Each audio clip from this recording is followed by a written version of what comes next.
চলের বাহন দিয়েছি, ওয়ারাযাকনাহুম মিনাত তাইয়্যিবাত, তাদেরকে পবিত্র রিজিকের বন্দোবস্ত করেছি। ওয়া ফাদ্দালনাহুম আলা কাসীরিম মিম্মান খালাকনা তাফদীলা, আর আমি আল্লাহ যাদেরকে সৃষ্টি করেছি তাদের মধ্য থেকে বনি আদমকে আমি শ্রেষ্ঠ বানিয়েছি। আমরা শ্রেষ্ঠ, আমরা আশরাফুল মাখলুকাত। আমরা কি এই যে এমনি চিল্লাচিল্লি করে জিজ্ঞেস করলে বলে না, আমরা আশরাফুল মাখলুকাত। আমরা কি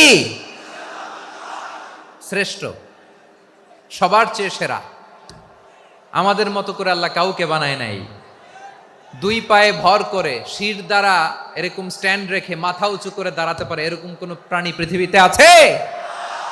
এজন্য আল্লাহ বলেন ওয়ালাকাদ কাররামনা বানি আদম, আমি বনি আদমকে সম্মানিত করেছি, তাদেরকে আমি মর্যাদা দিয়েছি।